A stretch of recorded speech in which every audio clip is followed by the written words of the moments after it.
నమస్కారం. అమ్మవారి ఆశీస్సులు మనందరిపైన ఉండాలని మనస్ఫూర్తిగా కోరుకుంటున్నాను. ఈరోజు మన వీడియోలో సూత మహర్షిని శౌనకాది మహర్షులు సమంతకమణిని గురించి వివరించమని కోరగా అప్పుడు సూత మహర్షి ఇలా చెప్తూ ఉన్నారు. మహర్షులారా, భోజవంశంలో పుట్టిన సత్రాజిత్తు ద్వారవతిలో ఉంటూ సూర్యుని ఆరాధించి సూర్యలోకం దర్శించి వచ్చాడు. అతడు ఇచ్చినటువంటి సమంతకమణిని సగర్వంగా ధరించి మరో భాస్కరుడిలాగా వెలిగిపోతూ ఉన్నాడు. ఇక ఒక రోజున శ్రీకృష్ణుడు సత్రాజిత్తును ఆహ్వానించి తన సుధర్మ సభలో అందరి ఎదుట కూడా అతిథి మర్యాదలు జరిపి సన్మానించాడు. ఆ సందర్భంలో అతడు తన సమంతకమణిని గురించి అందరికీ వివరించాడు. దాన్ని సూర్యుడు బహూకరించాడు అని, రోజుకి 8 బారుల బంగారం ప్రసరిస్తుంది అని, రోగపీడలను తొలగిస్తుంది అని చెప్పాడు. అందరూ కూడా విని ఆనందించి అభినందించి పంపించాడు. సత్రాజిత్తు సోదరుడు ప్రసేనుడు ఒక రోజున ఆ మణిని తాను ధరించి అడవిలోకి వేటకు వెళ్ళాడు. అక్కడ ఒక సింహము ఆ మణిని మాంసం ముద్ద అనుకుని ప్రసేనుణ్ణి సంహరించి అపహరించింది. ఆ సింహాన్ని భల్లూకరాజు జాంబవంతుడు మట్టుపెట్టి మణిని తీసుకుని గుహలోకి ప్రవేశించాడు. అక్కడ తన బాలికకు క్రీడా వస్తువుగా ఇచ్చాడు. ఇక వేటకు వెళ్ళినటువంటి ప్రసేనుడు తిరిగి రాకపోవడంతో సత్రాజిత్తు ఎంతగానో దుఃఖించాడు. మణి కోసము ఆశపడి ఎవరో సంహరించారు అని విలపించాడు. అది ఆ నోట ఈ నోట పాకి శ్రీకృష్ణుడే సంహరించాడు అని అపవాదుగా రూపుదాల్చింది. ఇక ఆ అపవాదు తొలగించుకోవాలి అని శ్రీకృష్ణుడు పౌరులతో కలిసి అడవికి వెళ్ళి ప్రసేనుడిని అన్వేషించాడు. అప్పుడు మృతదేహం కనిపించింది. దాని పక్కనే సింహము అడుగుజాడలు కనిపించాయి. అటుపైని భల్లూకం అడుగుజాడలు కూడా కనిపించాయి. ఇక ఎండిపోయిన రక్తపు బిందువులతో వాటిని పోల్చుకుంటూ గుహ దగ్గరికి చేరుకున్నారు. పౌరులందరినీ కూడా అక్కడే ఆగిపోమని శ్రీకృష్ణుడు ఒక్కడు గుహలోకి ప్రవేశించాడు. మణితో క్రీడిస్తూ ఉన్నటువంటి బాలికను చూశాడు. ఇక ఆ మణిని అందుకోబోయాడు. దానిని ఉన్నటువంటి అమ్మాయి భయపడి అరిచింది. అప్పుడు జాంబవంతుడు గుహలోపలికి నుంచి ఒక్క దూకున వచ్చి శ్రీకృష్ణుడితో కలియబడ్డాడు. అలా 3 నవరాత్రుల కాలము ఘోర యుద్ధం సాగింది. గుహ వెలుపల నిరీక్షిస్తున్నటువంటి పౌరులు 12 రోజుల పాటు వేచి విసుగెత్తి ద్వారకకు తిరిగి వెళ్ళిపోయారు. ఇలా జరిగినదంతా కూడా అందరికీ చెప్పారు. పౌరులు తల రకంగా భావించాడు. సత్రాజిత్తును తిట్టిపోశారు. శ్రీకృష్ణుని పోగొట్టుకున్నాము అని విలపించాడు. ఆపై వసుదేవుడికి ఈ వృత్తాంతమంతా కూడా తెలిసింది. ఎంతగానో దుఃఖించాడు. బంధువులందరూ కూడా శోకసాగరంలో మునిగిపోయారు. ఈ దుఃఖం నుంచి కోలుకోవడం ఎలాగా, మళ్ళీ మామూలు మనిషిలాగా కాగలనా అని వసుదేవుడు పరితపిస్తూ ఉన్నాడు. సరిగ్గా అదే సమయానికి బ్రహ్మలోకం నుంచి నారద మహర్షి అక్కడికి వచ్చాడు. అప్పుడు వసుదేవుడు ఎదురు వెళ్ళి నమస్కరించి తెచ్చి అతిథి మర్యాదలు జరిపాడు. ఇక నారదుడు కుశల ప్రశ్నలు వేసి, ఏమిటి కారణము, అదోలా ఉన్నావు, చింతా వ్యాకులితంగా కనబడుతూ ఉన్నావు, దేనికి అని చెప్పమన్నాడు. వసుదేవుడు జరిగినదంతా కూడా చెప్పాడు. శ్రీకృష్ణుడు నా ప్రియపుత్రుడు ఏమైపోయాడో తెలియక దిగులు పడుతూ ఉన్నాను. చాలా రోజులు గడిచిపోయాయి. మా వాడి జాడ తెలియడం లేదు. దీనికి ఏదైనా ఉపాయం ఉంటే చెప్పు మహానుభావ అని వసుదేవుడు నారదుని ప్రార్థించాడు. అప్పుడు నారద మహర్షి, వసుదేవ, దిగులు పడకు, జగదంబికను ఆరాధించు, వెంటనే నీకు శ్రేయస్సు కలుగుతుంది అనగానే మహర్షి, ఎవరు ఈ జగదంబిక, ఆవిడ ప్రభావం ఏమిటి, ఎలా ఆరాధించాలి, నువ్వు కృపామూర్తివి, వివరంగా చెప్పి నన్ను ఈ శోక సముద్రం నుంచి ఉద్ధరించు అని వసుదేవ, క్లుప్తంగా చెబుతాను, ఆలకించు. దేవి మహిమ అనంతము, ఎవరూ కూడా వివరించి చెప్పలేరు. ఆ తల్లి సచ్చిదానంద స్వరూపిణి, నిత్య సత్య పరాత్పర, ఈ జగత్తులో అంతటా కూడా వ్యాపించి ఉంది. మా తండ్రి బ్రహ్మదేవుడు ఆ మహాదేవిని ఆరాధించడం వల్లనే జగత్తులు సృష్టించగలుగుతూ ఉన్నాడు. మధుకైటపుల బారి నుంచి తప్పించుకోగలిగాడు. ఇక విష్ణుమూర్తి లోకాలను పరిపాలిస్తున్నాడు అన్నా, రుద్రుడు కల్పాంతంలో సంహరిస్తున్నాడు అన్నా, అంతా కూడా ఆ తల్లి కరుణా కటాక్ష మహిమయే. ఈ సంసార బంధానికి, బంధ విముక్తికి కారణము ఆదిశక్తియే. ఆవిడ సర్వేశ్వరి, పరవిద్యా స్వరూపిణి. నవరాత్రి విధానంలో అర్చించు. నవాహ దీక్షతో దేవీ భాగవతము పురాణ శ్రవణం చెయ్యి. అది ముగిసేలోగా నీ పుత్రుడు నీ ముందు ఉంటాడు. ఇది నిశ్చయము. ఆ పురాణ మహిమ అంతటిది కనుక అది చదివిన వారికి విన్నవారికి ముక్తి అనేది తప్పకుండా దొరుకుతుంది. నారదుడు ఈ విధంగా అనగా, నారద, నీ మాటలు వింటూ ఉంటే జ్ఞాపకం వచ్చింది. అవును, నాకు తెలిసిన ఒక దేవి మహిమ చెబుతాను, విను. దేవికి 8వ సంతానంగా జన్మించిన వాడి చేతిలో కంసుడు మరణిస్తాడు అని అలనాడు అశరీరవాణి చెప్పింది. విన్నటువంటి కంసుడు నన్ను దేవకిని కారాగారంలో బంధించి పుట్టిన శిశువును పుట్టినట్లుగా 6గురిని పొట్టన పెట్టుకున్నాడు. ఇక దేవకీదేవి గర్భశోకానికి అంతం లేదు. రేయింబవళ్ళు కూడా విలపించింది. అప్పుడు ఒక రోజున నేను మా కులగురువు గర్గుడితో రహస్యంగా సంప్రదించాను. ఒక్క పుత్రుడినైనా కూడా దక్కించుకునే ఉపాయాన్ని చెప్పమన్నాను. అప్పుడు దుర్గాదేవిని ఆరాధించు, అదే తరుణోపాయము అని ఆ తల్లి అనుగ్రహిస్తే నీ కోరిక నెరవేరుతుంది అని అన్నాడు.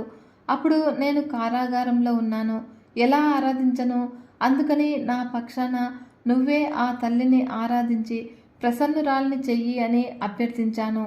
గర్గుడు సమ్మతించి వింధ్యాద్రికి వెళ్ళి దుర్గాదేవిని నియమనిష్టలతో ఆరాధించాడు. అప్పుడు జగన్మాత ప్రత్యక్షమైంది. భూభారాన్ని తొలగించడం కోసము శ్రీ మహావిష్ణువు దేవకి వసుదేవులకు అష్టమ గర్భంగా జన్మిస్తాడు. పుట్టిన వెంటనే ఆ శిశువును తీసుకువెళ్ళి యశోదకు అప్పగించాలి. అక్కడ పుట్టినటువంటి ఆడపిల్లను తెచ్చి దేవకీదేవి పొత్తిలలో పరుండబెట్టాలి. ఇక ఈ పని చేయవలసింది మీ దేవుడే అనగా కంసుడు ఆడ శిశువును నేలకు విసురుతాడు. అప్పుడు అది ఆకాశానికి ఎగిరి నా అంశగా వచ్చి ఈ వింధ్యాద్రిలో కొలువు తీరుతుంది. గర్గ, ఇక నువ్వు వెళ్ళు, ఇది దేవకార్యము, దీనికి తిరుగులేదు అని దుర్గాదేవి ప్రసన్న చిత్తంతో పలికిందిట.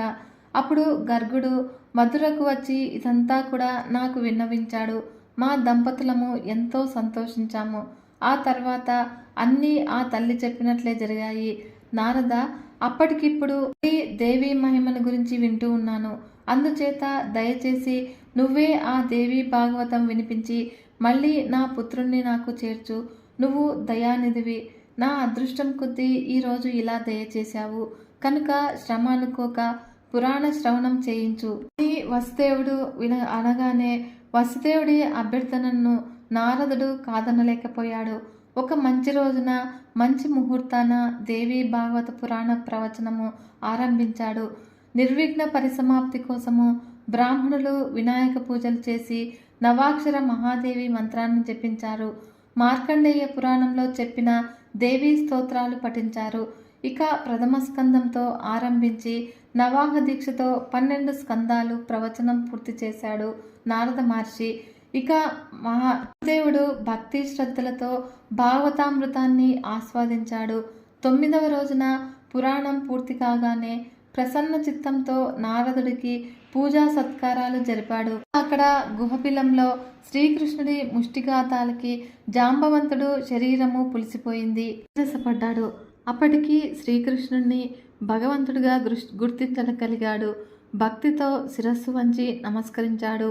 అపరాధం క్షమించమని కాళ్ళ మీద పడ్డాడు. అనుభవ, గుర్తించాను, నువ్వు భగవంతుడివి, నా రాముడివి. సముద్రానికి సేతువు నిర్మించి లంకా పట్టణాన్ని ధ్వంసం చేయించి రావణాసురుణ్ణి సంహరించిన నీ రోషం గుర్తుకు వచ్చింది. ఆ రోషమే సంకేతంగా నిన్ను గుర్తించాను. నువ్వు నా రాముడివే, శ్రీరామచంద్రుడివి. కృష్ణావతారంలో వచ్చావు. ఎంత అపచారం చేశాను, క్షమించు స్వామి, మనసారా క్షమించు. నేను నీ భృత్యుణ్ణి, ఏమి ఆజ్ఞాపిస్తావో ఆజ్ఞాపించు. ఈ విధంగా జాంబవంతుడనగా శ్రీకృష్ణుడు, వృక్షరాజ, శమంతపక్కమణి కోసము నేను ఈ బిలంలోనికి వచ్చాను అని అన్నాడు ముక్తసరిగా శ్రీకృష్ణ భగవానుడు. అర్థమేమిటి? జాంబవంతుడు మణితో పాటు తన కన్యామణి జాంబవతిని కూడా శ్రీకృష్ణుడికి కానుకగా సమర్పించాడు. అర్ఘ్యపాద్యాదులతో అర్పించాడు. రెండింటినీ కూడా స్వీకరించి శ్రీకృష్ణుడు సంతోషంగా ద్వారవతికి చేరుకున్నాడు. దేవి భాగవత శ్రవణం పూర్తి చేసి నారదుణ్ణి సత్కరించి నిలబడ్డనటువంటి వసుదేవుని కళ్ళకి గుమ్మంలో శ్రీకృష్ణుడు శమంతకమణితో కన్యామణితో కనిపించి కనువిందు చేశాడు. అప్పుడు వసుదేవుడికి తనువు పులకించింది, కన్నుల్లో ఆనంద బాష్పాలు. శ్రీకృష్ణుడు రాకతో నారదుడు కూడా సంతోషించి అందరినీ కూడా ఆశీర్వదించి సెలవు తీసుకున్నాడు. బ్రహ్మసభకు వెళ్ళిపోయాడు. విధంగా సూత మహర్షి, శౌనకాది మహామునులారా, ఇది హరిచరిత. దీన్ని చదివిన వారికి విన్నవారికి అపవాదులు అపశయస్సులు తొలగి సుఖ సంతోషాలు పుష్కలంగా లభిస్తాయి. కోరిన కోరికలన్నీ కూడా తీరుతాయి. జన్మాంతంలో ముక్తి లభిస్తుంది చెప్పి దేవి భాగవత మహత్యాన్ని తెలియజెప్పే మరొక ఇతిహాసం ఉంది. అది కూడా వినిపిస్తాను, శ్రద్ధగా వినండి అంటూ సూత మహర్షి ఇలా చెప్తూ ఉన్నాడు. పూర్వకాలంలో ఒకప్పుడు అగస్త్యుడు లోపాముద్రతో కలిసి కైలాసానికి వెళ్ళి కుమారస్వామిని అభ్యర్థించి కథలు గాథలు అనేకం తెలుసుకున్నాడు. తీర్థ దాన వ్రతమహత్యాలు ఎన్నో షణ్ముఖుడు చెప్పగా విని ఆ వృద్ధ దంపతులు ఎంతగానో ఆనందించారు. అయినా కూడా తృప్తి కలగలేదు. లోకహితం కోరి దేవి భాగవతం గురించి దాని మహిమ గురించి చెప్పమని అడిగారు.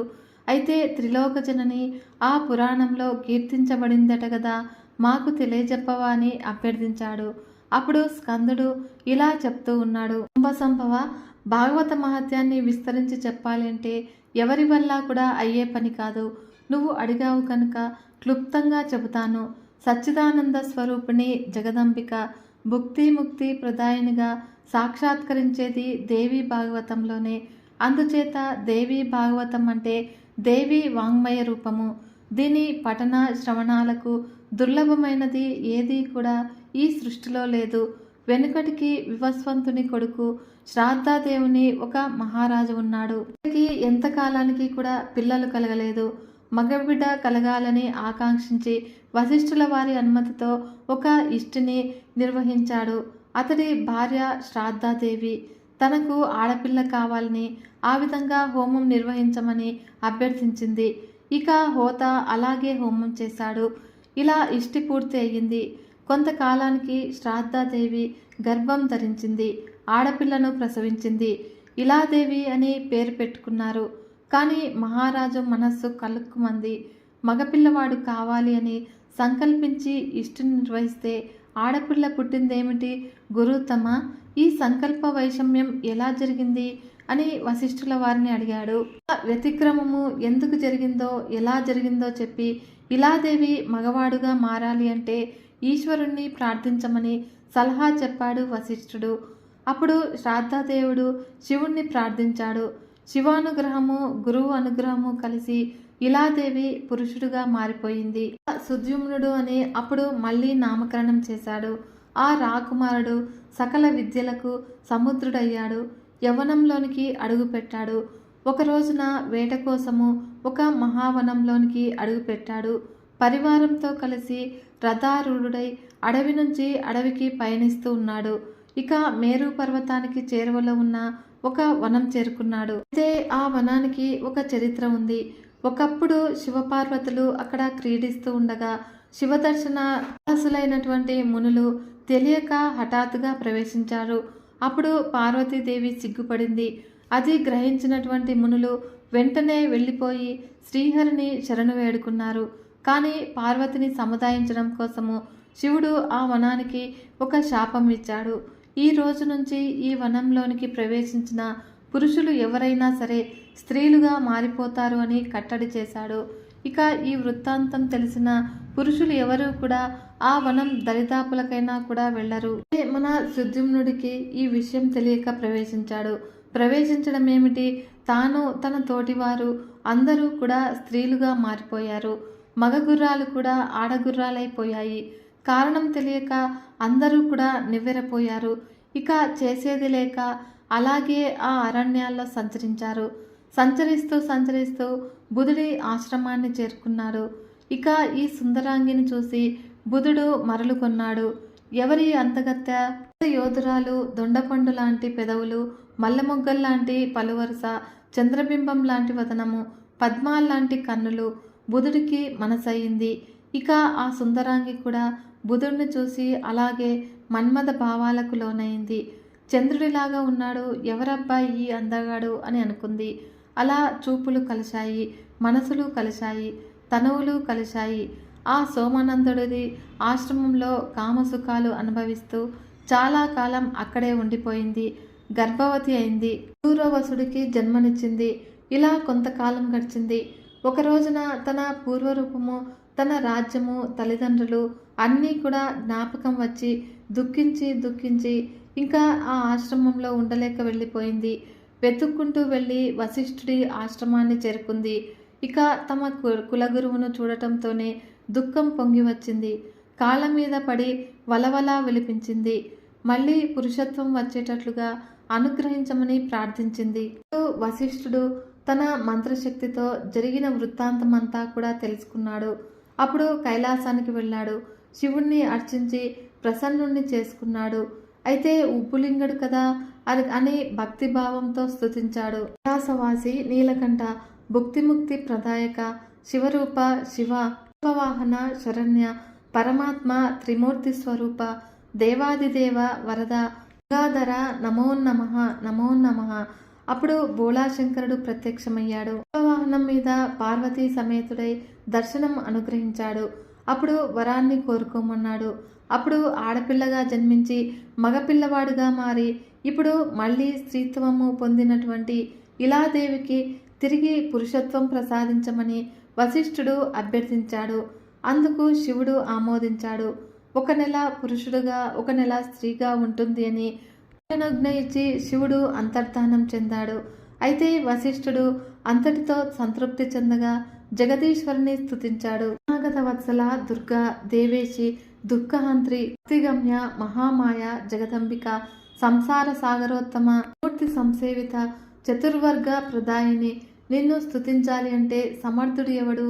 కేవలము భక్తితో నమస్కరించడం తప్ప. ఈ విధంగా వశిష్ఠుడి స్తోత్రానికి జగదీశ్వరి ప్రసన్నురాలైంది. సుద్యుమ్నుడి మందిరానికి వెళ్ళి భక్తితో నన్ను అర్చించు. నాకు అత్యంత ప్రీతిపాత్రమైన దేవీ భాగవతాన్ని నవాహోమ నియమంతో అతడికి వినిపించు. అది ముగిసేసరికి తిరిగి పుంసత్వం పొందుతాడు అని ఆజ్ఞాపించింది. వశిష్ఠుడు సంబరపడ్డాడు. తిరిగి తన ఆశ్రమానికి వచ్చాడు. దేవి ఆజ్ఞను వివరించాడు. ఇక అశ్వయుజ శుక్లపక్షంలో దేవిని ఆరాధింపచేసి భాగవతం తానే పురాణ శ్రవణం చేయించాడు. అప్పుడు సుద్యుమ్నుడు భక్తిగా విన్నాడు. వినిపించిన వశిష్ఠుడిని అర్చించాడు. వెంటనే పురుషత్వం పొందాడు. రాజ్యానికి పట్టాభిషిక్తుడయ్యాడు. ప్రజారంజకంగా పరిపాలన సాగించాడు. భూరి దక్షిణలతో దేవీ యజ్ఞాలు అనేకం నిర్వహించాడు. పుత్రుల్ని పొందాడు. వారికి రాజ్యాన్ని అప్పగించి తాను తపస్సులు చేసుకుని దేవి సాలోక్యాన్ని చెందాడు. అగస్త్య, దేవి భాగవత మహిమ అంతటిది. చదివిన వారికి, విన్నవారికి సకల వాంఛాప్రదము, ఇహపరదులకు సాధకము అని చెప్పి కుమారస్వామి ఇతిహాసాన్ని ముగించాడు. అగస్త్యుడు సంతృప్తి చెందలేదు. ఇంకా ఇలాంటి విచిత్రమైన కథలు, దేవి భాగవత మహిమను చెప్పే ఇతిహాసాలు ఏమైనా ఉంటే వినిపించమని ప్రార్థించాడు. అప్పుడు స్కందుడు ఇలా చెప్పడం కొనసాగించాడు. అగస్త్య, భగవత్య ఇదం భాగవతం అని దీని ఉత్పత్తి, గాయత్రి మహిమ విస్తారంగా వర్ణించబడింది. అందుకని కూడా దీనికి భాగవతం అని పేరు. బ్రహ్మ, విష్ణు, శివారాధ్య ఆ భగవతి. ఈ తల్లి మహిమను తెలియజెప్పే మరొక విచిత్ర గాథ ఉంది, చెబుతున్నాను వినండి అని. ఋతవాక్కు అని ఒక మహర్షి ఉండేవాడు. అతడికి ధర్మపత్ని వల్ల ఒక కుమారుడు జన్మించాడు. రేవతి నక్షత్రయుక్తమైన గాఢాంత కాలంలో జన్మించాడు. ఋషి దంపతులు సంతోషించి జాతక కర్మాదులన్నీ కూడా యథావిధిగా జరిపించారు. కానీ కొడుకు పుట్టినప్పటి నుంచి ఆ తల్లిదండ్రులు ఆదివ్యాధి పీడితులయ్యారు. మంచం పట్టారు. ఇక కారణం తెలియలేదు. ఒకవేళ ఈ పుత్రుడు పూర్వజన్మలో మహాపాపాలు చేశాడేమో, ఋషిపత్నులను శీలభంగాదులను చేశాడేమో, ఆ మహాపాతకాలు మనల్ని రోగాలుగా పట్టి పీడిస్తున్నాయేమో అని ఎంతగానో దిగులు పడ్డారు. ఇక అనుకున్నట్లుగానే కొడుకు ఎదిగి అలాగే తయారయ్యాడు. ఋషి దంపతుల దుఃఖానికి అంతు లేకుండా పోయింది. కుపుత్రుడు కలిగే కంటే పుత్రులుగా ఉండిపోవడమే మంచిది. స్వర్గానికి వెళ్లే తల్లిదండ్రుల్ని నరకానికి పడదోస్తారు కుపుత్రులు, దుఃఖదాయకులు. వీరి వల్ల అయిన వారికి ఉపకారము లేదు, కాని వారికి అపకారము లేదు. ఇలాంటి కుపుత్రులు పుట్టకుండా ఉండటమే మంచిది. ఇల్లు సుపుత్రుడితో కళకళలాడటము ఎంతటి అదృష్టవంతులకో కదా. కుపుత్రుడి వల్ల వంశము, కుభార్య వల్ల జీవితము, కుభోజనం వల్ల దివసము, మిత్రుడి వల్ల సుఖము నశిస్తాయి అన్నారు పెద్దలు. ఇలా దుఃఖిస్తూనే ఉన్నారు ఆ దంపతులు. అయితే ఒక రోజున గర్గ మహర్షి అక్కడికి వస్తే తమ గోడు వెళ్ళబోసుకున్నారు. మేము ధర్మబద్ధంగానే జీవితాలు గడిపాము, గురు శుశ్రూషలు చేశాము, వేదాధ్యయనము నియమనిష్టలతో చేశాను, బ్రహ్మచర్యం గడిపి గృహస్థాశ్రమంలో ప్రవేశించాను, ధర్మబద్ధంగా సంసార సుఖాలు అనుభవించాము, రోజు పంచయజ్ఞాలు చేస్తూ ఉన్నాము. పున్నామ నరకం నుంచి కాపాడుతాడు అని ఆశించి పుత్రుణ్ణి పొందామే తప్ప కామవాంఛతో కానే కాదు. కానీ వీడు పుట్టినప్పటి నుంచి కూడా మేమిద్దరము కూడా ఇలా అయిపోయాము. ఇది నా తప్ప, దీని తప్ప, లేక వీడి తప్ప? నువ్వు జ్యోతిష్ శాస్త్రంలో పారంగతుడివి కనుక ఆలోచించి చెప్పు. కుపుత్రుడు మాకు ఎలా జన్మించాడు, దీనికి శాంతి ఏమిటి అని అడిగాడు ఋతవాక్కు. గర్గాచార్యుడు లెక్కలు వేసి తీవ్రంగా విచారణ చేశాడు. ఋతువాముని, ఇందులో మీ దంపతుల దోషం ఏమీ లేదు. కాకపోతే మీ పుత్రుడు దుర్ముహూర్తంలో జన్మించాడు. రేవతి గండాంతకాలంలో పుట్టాడు. అందుచేత దుశ్శీలుడయ్యాడు. అదే మీ ఆదివ్యాధులకు కారణము. అంతకన్నా ఏమీ లేదు. ఈ దుఃఖము ఉపశమించాలి అంటే దుర్గతి నాశిని దుర్గాదేవిని ఉపాసించండి. అది అన్ని దోషాలకు కూడా మహాశాంతి అని చెప్పి గర్గుడు సెలవు తీసుకున్నాడు. ఋతవాంగ మహర్షికి రేవతి నక్షత్రం మీద పట్టరానంత కోపం వచ్చింది. నేలకు రాలిపోమ్మని శపించాడు. వెంటనే ఆ నక్షత్రము బగబగలాడుతూ కుముదాద్రి మీదకు రాలిపడింది. ఇక అప్పటి నుంచి ఆ పర్వతము రైవతాక్రాద్రి అయ్యింది. దాని సౌందర్యము రెండింతలు పెరిగింది. అటుపైనే గర్గుడు చెప్పినట్లుగా ఆ ఋషి దంపతులు జగదంబికను ఆరాధించి సుఖశాంతులు పొందారు. కుపుత్రుడు సుపుత్రుడుగా మారి అందరి ప్రశంసలు కూడా అందుకున్నాడు. ఆ రేవతి నక్షత్ర తేజస్సు నుంచి ఒక కన్యకామణి ఆవిర్భవించింది. రూపంలో, కాంతిలో మరొక లక్ష్మీదేవిలాగా భావించింది. ఆమెను చూసినటువంటి కూచ మహర్షి ఆశ్చర్యచకితుడై తన ఆశ్రమానికి తీసుకువెళ్లి రేవతి అని నామకరణం చేసి కన్న కూతురులాగా పెంచుకున్నాడు. అలా రేవతి ఎదిగి చేరిన తర్వాత వరాన్వేషణ ప్రారంభించాడు. ఆమెకు తగినటువంటి వరుడు ఎక్కడా కూడా దొరకలేదు. అప్పుడు దిగులు చెందాడు. తన హోమశాలలో ప్రవేశించి అగ్నిదేవుణ్ణి స్తుతించాడు. అగ్నిదేవుడు సుప్రీతుడయ్యాడు. మీ అమ్మాయికి దుర్దముడు అనే మహారాజు తగిన. అతడు ధర్మిష్ఠుడు, బలపరాక్రమశాలి, మహావీరుడు, మేధావి, అందగాడు అని అగ్నిదేవుడు తెలియపరిచాడు. అందుకు ప్రముచుడు సంబూరపడ్డాడు.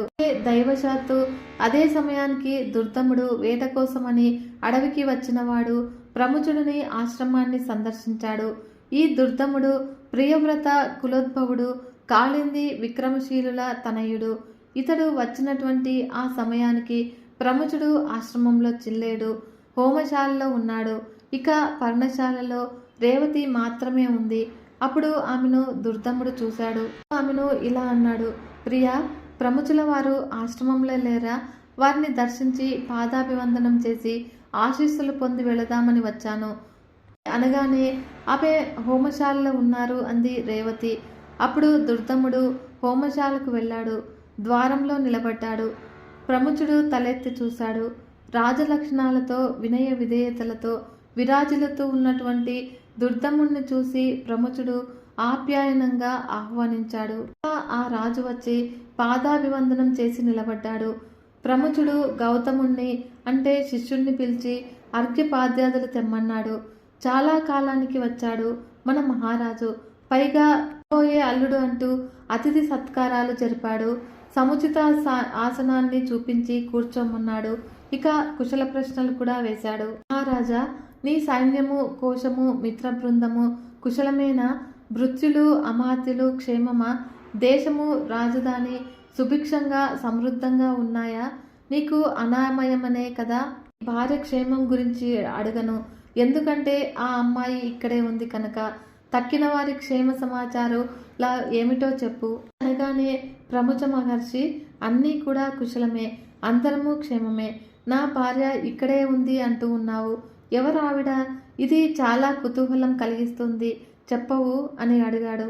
ఆ మహర్షి, చిరంజీవి దుర్దమ, రేవతి అని ఆ అమ్మాయి పేరు. నీ భార్య రూపంలో గుణంలో సాటిలేని మహిళ. నీ భార్యనే నువ్వెరగవా అనగానే దుర్దముడు, మహర్షి, నా అంతఃపురంలో సుభద్ర ప్రభృతులు చాలామంది ఉన్నారు భార్యలు, కానీ వారిలో రేవతి ఎవరూ లేరే అనగానే రాజా, ఇక్కడికి రాబోయే ముందు పర్ణశాలలో ఒక అమ్మాయిని చూసి ప్రియా అని సంబోధించావు కదా, అప్పుడే మర్చిపోయావా అనే మహర్షి, నువ్వన్నది నిజమే, అక్కడ ఒక అమ్మాయిని చూశాను, ప్రియా అని సంబోధించాను, కానీ నాకు ఏ దుష్టభావము కూడా లేదు, కోపించకు, ఏదో మాట వరుసకు అలా పిలిచాను అంతే అనే రాజా, నాకు తెలుసు నీ మనస్సులో ఏ దుష్టభావము కూడా లేదు, అయినా కూడా అగ్నిదేవుడి ప్రేరణతో నీ నోటి నుంచి అలా ఆ సంబోధన వెలువడింది. ఇప్పుడే నేను వహ్నిదేవుణ్ణి అడిగాను, రేవతికి తగిన వరుడు ఎవరు అని. అప్పుడు దుర్దముడు భర్త అవుతాడు అని చెప్పాడు. సరిగ్గా అదే సమయానికి నువ్వు పర్ణశాలకు వచ్చి రేవతిని ప్రియా అని పిలిచావు, ఇక్కడికి వచ్చావు. ఇది దైవ నిర్ణయం కనుక మా అమ్మాయిని స్వీకరించు. ప్రియా అని ఎలాగూ పిలిచావు కనుక ఇక విచారించవలసింది లేదు అనగానే దుర్దముడు ఆలోచనలో పడ్డాడు. ప్రముఖుడు వివాహయత్నాలు ప్రారంభించాడు. రేవతికి విషయం తెలిసింది. ఇక రేవతి నక్షత్రంలోనే వివాహం జరిపించమని కోరింది. ఇంకా మంచి నక్షత్రాలు చాలా ఉన్నాయి కదా, నీకు ఈ పట్టుదల ఎందుకు? పైగా ఋతవాంగ్ముని శపించాడను. ఇప్పుడు ఆ నక్షత్రము ఆకాశంలో లేనే లేదు, నేలకు రాలిపోయింది. ఎలా జరిపించమంటావు అని అన్నాడు ప్రముఖుడు. ఒక్క ఋతువాక్యన సమర్థుడు, నువ్వు అంతటి తపస్వివే కదా, నేను ఎరుగుదును. తలుచుకుంటే ముల్లోకాలను కూడా సృష్టించగలవు కనుక నా విన్నపాన్ని మన్నించు. రేవతి నక్షత్రంలోనే వివాహం జరిపించు అని పట్టుబట్టింది రేవతీదేవి. అందుకు ప్రముఖుడు సరేనన్నాడు. తపశ్శక్తితో నక్షత్ర వీధిలో మరో రేవతిని సృష్టించాడు. అదే ముహూర్తంలో రేవతి దుర్దముల వివాహము సలక్షణంగా జరిపించాడు. సంబరపడ్డాడు. ఏమి కావాలో కోరుకోమని అల్లుణ్ణి అడిగాడు. దుర్దముడు, ప్రముఖ మహర్షి, నేను స్వయంభువ మనువు వంశంలో పుట్టినవాణ్ణి కనుక నాకు మన్వంతరానికి అధిపతి అయ్యే తనయుడు కలిగేటట్లుగా వరం ఇయ్యి అని అభ్యర్థించాడు దుర్దముడు. అయితే దుర్దమ, మహాదేవిని ఉపాసించు, నీ కోరిక నెరవేరుతుంది. దేవి భాగవతమని ఒక మహాపురాణం ఉంది. అది 5వ పురాణము. దాన్ని శ్రద్ధ ఆసక్తులతో 5 మార్లు చదివించుకొని విను. ఈ రేవతికి నీకు జన్మించబోయే కుమారుడు 5వ మన్వంతరానికి అధిపతి అవుతాడు అని ప్రముఖుడు ఆశీర్వదించాడు. అందుకు దుర్దముడు చాలా సంతోషించాడు. ఇక రేవతిని తీసుకుని రాజధానికి చేరుకున్నాడు. ధర్మబద్ధంగా ప్రజలను సొంత కొడుకుల్లాగా చూసుకుంటూ పరిపాలన సాగించాడు. నాడు లోమాశ మహర్షి దుర్దముడి రాజధానికి వచ్చాడు. మహారాజు ఎదురు వెళ్ళి సాష్టాంగ నమస్కారం చేసి అంతఃపురంలోనికి తోడుకొని వచ్చి అతిథి మర్యాదలు జరిపాడు. మహర్షి, దేవి భాగవతం వినాలని ఉంది, తమరు వినిపించండి అని అభ్యర్థించాడు. అందుకు లోమశుడు సంబరపడ్డాడు.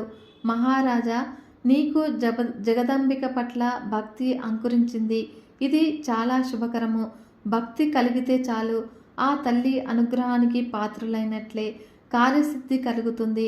తప్పకుండా దేవి భాగవతాన్ని వినిపిస్తాను అని చెప్పి ఒక శుభముహూర్తాన ప్రారంభించి 5 ఆవృత్తులుగా పురాణ శ్రవణాన్ని చేయించాడు లోమశుడు. రేవతి సహితుడై దుర్దముడు భక్తి శ్రద్ధలతో ఆలకించాడు. ఇక ముగింపు రోజున మహర్షిని వేద పండితుల ధర్మపత్నులను సువర్ణాంబరాలతో సత్కరించాడు. నవాక్షర మంత్రంతో హోమాలు చేసి కుమారి పూజలు నిర్వహించి పెద్ద ఎత్తున సంతర్పణ జరిపాడు. తర్వాత రేవతీదేవి గర్భం ధరించింది. ఒక శుభముహూర్తాన లోక కళ్యాణ కారకుడైన పుత్రుడిని ప్రసవించింది. జాతక కర్మాది క్రియలన్నీ కూడా ఉత్సవాలుగా జరిపించాడు మహారాజు. భూరి దక్షిణలతో విప్రుల్ని సంతోషపరిచాడు. రైవతుడు దినదిన ప్రవర్తమానుడయ్యాడు. ఇక ఉపనయనమైంది. గురుకులంలో వేదశాస్త్రాలు అన్నీ కూడా సమగ్రంగా అధ్యయనం చేశాడు. ధనుర్విద్య పారంగతుడయ్యాడు. ధర్మశాస్త్రానికి వక్త కర్త అయ్యాడు. బ్రహ్మదేవుడు రైవతుడి యోగ్యతలు గుర్తించి మన్వంతర అధిపతిని చేశాడు. కుంభ సంభవ అగస్య ఇంతటిది సుమా దేవి భాగవత శ్రవణ మహత్యము. క్లుప్తంగా చెప్పాను, పరిపూర్ణంగా చెప్పడము ఎవరితరము కూడా కాదు అని కుమారస్వామి వారు ముగించాడు. లోపాముద్ర అగస్త్యులు అప్పటికి సంతృప్తిపడి తమ ఆశ్రమానికి వెళ్ళిపోయారు. కనుక శౌనకాది మహామునులారా, ఈ పురాణాన్ని వినడం వల్ల కలిగే పుణ్యఫలము అనంతమన్నాడు సూత మహర్షి. ఈ వీడియో కనుక మీకు నచ్చినట్లయితే ఒక చిన్న లైక్ చేసి మన ఛానల్ని ఇంతవరకు సబ్స్క్రైబ్ చేసుకోకుంటే సబ్స్క్రైబ్ చేసుకొని సపోర్ట్ ఇవ్వండి ఫ్రెండ్స్. మరొక మంచి వీడియోతో మీ ముందుకు వస్తాను. అంతవరకు సెలవు. నమస్కారం.